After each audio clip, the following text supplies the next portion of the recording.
एक मजेदार जानवरों की कार्टून कहानी। बहुत समय पहले की बात है।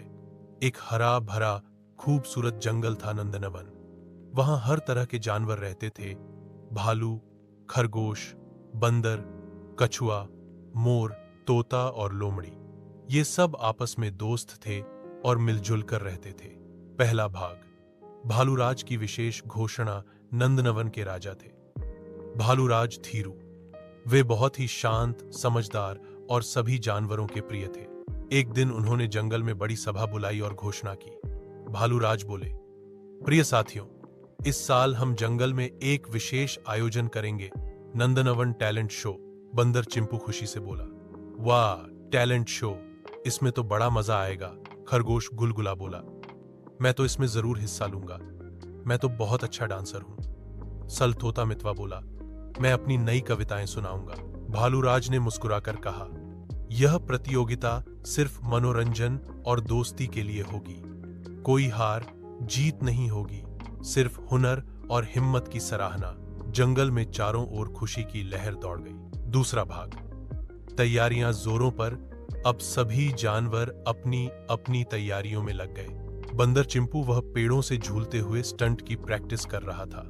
वह हवा में घूमता, उल्टा लटकता और केले को बिना हाथ लगाए तोड़कर खा लेता।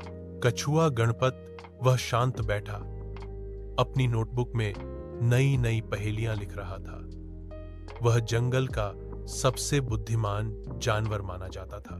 आई तोता मितवा मितवा कविता का उस्ताद था।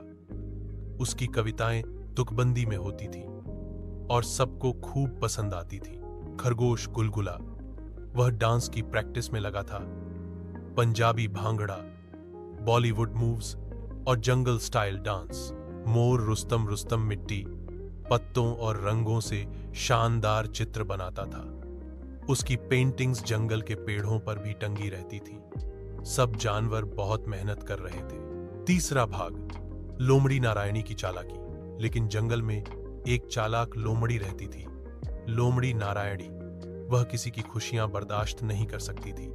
जब उसने देखा कि सभी जानवर अपने टैलेंट शो के लिए तैयारियां कर रहे हैं, तो वह जलन से भर गई। अगर ये सब अपने हुनर दिखाएंगे तो मेरी चालाकी कौन पूछेगा।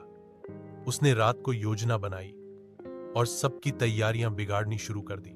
चिंपू की झूलने वाली रस्सियां काट दी, गुलगुला के डांस म्यूजिक का स्पीकर छिपा दिया, मितवा की कविता वाली कॉपी गायब कर दी, गणपत की नोटबुक पानी में डाल दी, रुस्तम की पेंटिंग्स पर कीचड़ फेंक दिया। सुबह सब जानवर मायूस हो गए। चौथा भाग। दोस्ती का जादू। अब सब उदास बैठे थे।